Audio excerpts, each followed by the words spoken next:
فاسألوا أهل الذكر إن كنتم لا تعلمون. Rəhman və Rəhim olan Allahın adı ilə. Ey insanlar, mənə diqqətlə qulaq asın. Çünki bu ildən sonra bir daha sizinlə burada görüşə bilməyəcəyimi bilmirəm. Ey insanlar, bu günlər və aylar, yəni həc günləri və ayları necə müqəddəsdirsə, bu şəhər Məkkə necə müqəddəsdirsə, canlarınız, mallarınız, namuslarınız da eləcə bir-biriniz üçün müqəddəsdir. Bu günlərə, aylara, Məkkəyə necə sayğı duyub, hörmət edirsinizsə, bir-birinizə qarşı da elə olun.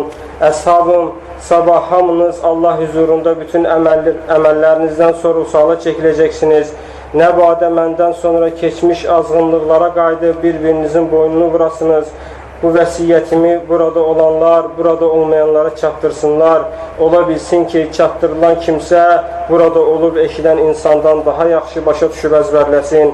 Əshabım, kimin yanında bir əmanət varsa onu sahibinə qaytarsın. Faizin bütün növləri haram edilmişdir. Amma aldığınız borcun əslini ödəmək lazımdır. Nə zülm edin, nə də zülmə məruz qalın.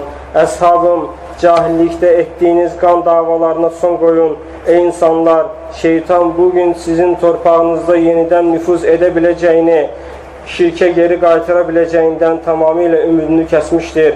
Amma sizə qadağan etdiyim şeylər xaricində, kiçik zənn etdiyiniz məsələlərdə ona uysanız, onu sevindirmiş olacaqsınız. Əshabım, dininizi qorumaq üçün bunlardan çəkinin, qadınların haqlarına riayət edin, onların haqqını lazımınca verin, onlara görə Allahdan qorxun. Siz qadınları Allahın əmanəti olaraq təslim aldınız. Allah adına söz verərək onları özünüzə halal etdikdə isə onlara da yediyiniz və içdiyiniz şeylərdən yedizdirib içizdirin. Bağışlaya bilmədiyiniz bir xirəm, siz ona möhkəm sarıldıqca yolunuzu azmazsınız. O əmanət Allahın kitabı, Quran və mənim sünnəmdir. Ey əshabım, nəfsinizə zülm etməyin, nəfsinizin də üzərinizdə haqqı vardır.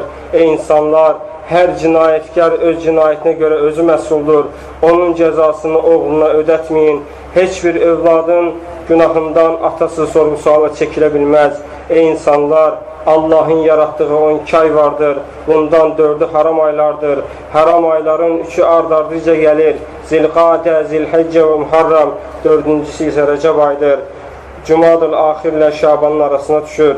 Ey insanlar, Allaha qulluq edin.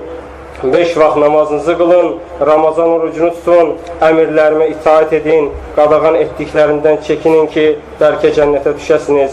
Ey insanlar, dərinə getməkdən çəkinin, sizdən öncəkiləri məhv olmalarına səbəb dində ifrata varmaları idi. Haccın qayda qanunlarını məndən yaxşı öyrənin, çünki bilmirəm, ola bilsin ki, bu ildən sonra bir daha həcc edə bilmədim. Ey insanlar, sabah məni sizdən soruşacaqlar, nə deyəcəksiniz? Risaləti təbliğ etdinmi? Vəzifəmi yerinə yetirdinmi? Sahabələr bir ağızdan, bəli ey Allahın Rəsulu, sən əmanəti çatdırdın, ümmətinə nəsiyyət etdin və biz də buna şahidlik edirik dedilər.